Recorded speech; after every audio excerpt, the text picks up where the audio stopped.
আসসালামু আলাইকুম। সম্মানিত দর্শক শ্রোতা ভাই ও বন্ধুগণ, আজকে নতুন প্রতিবেদনে আপনাদেরকে জানাবো মাগুর মাছ চাষ সম্পর্কে। কিভাবে সফলভাবে মাগুর মাছ চাষ করা যায়।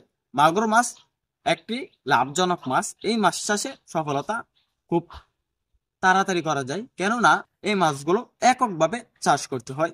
এই মাছগুলো ঘনত্বে চাষ করা যায়, প্রতি শতাংশে 300 পিস। অবশ্যই মাগুর মাছ চাষে সফলতা অর্জন করতে চাইলে দেশি জাতের মাগুর মাছ চাষ করতে হবে। দেখা যাচ্ছে পুকুরে মাগুর মাছ চাষ করতে চাইলে ঘনত্ব না বুঝে মাগুর মাছ চাষ করেন, তারপরে সফলতা হয় না, মাগুর মাছ বড় হয় না। এই মাছগুলো চাষে গুরুত্বপূর্ণ বিষয় হলো মাছগুলো চাষের জন্য ভালোভাবে পুকুর প্রস্তুতি করতে হবে। মাগুর মাছ কিন্তু শৌখিন মাছ, মূলত দেশি মাছগুলো শৌখিন মাছ। আমরা কিন্তু দেশি মাছের পোনা বিক্রি করে থাকি। তো চাষি ভাই, আমাদের যে দেশি মাগুর মাছগুলো রয়েছে এগুলো প্রতি শতাংশে চাষ করতে পারবেন 300 পিস। এই মাছগুলো কেমন বড় হয়, মনে করেন 6 থেকে 7 মাসে মাগুর মাছগুলো প্রায় 8 থেকে 6 পিসে বা 7 পিসে 10 পিসে এরকম কেজি আসে। যদি আপনারা এক মিলে পুকুরে খাবার দেন, পুকুরে চারিদিকে ভালোভাবে খাবার ছিটিয়ে দেন ভালোভাবে, তখন মাছগুলো ছোট বড় হবে না, এক সাইজের হবে। তখন মাছগুলো আপনারা বিক্রি করতে পারবেন 400 থেকে 450 টাকা কেজি।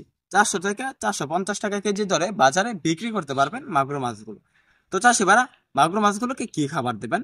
মূলত আপনারা যে মাগুর মাছগুলো আমাদের এখান থেকে ক্রয় করবেন, বর্তমান 2 ইঞ্চি 2.5 ইঞ্চি সাইজের যে মাগুর, এগুলা দেখা যাচ্ছে নার্সারির উপর নির্ভরশীল। আপনারা 15 থেকে 20 দিন পুকুরে নার্সারি খাওয়াইয়ে তারপরে ফিড খাবার খাওয়াবেন 0.5। মাগুর মাছগুলোকে ফিড খাবার খাওয়ালে মাগুর মাছ গ্রোথ আসে দ্রুত। তাই আমাদের এখান থেকে মাগুর মাছের পণ্য ক্রয় করুন। মাগুর মাছ চাষে সকল আকার তথ্য পরামর্শ জানুন। আমাদের ভিডিওটি ভালো লাগলে আমাদের চ্যানেলটি সাবস্ক্রাইব করে আমাদের পাশে থাকুন। ধন্যবাদ। আবারও দেখা হবে নিত্য নতুন ইন্টারেস্টিং ভিডিওতে।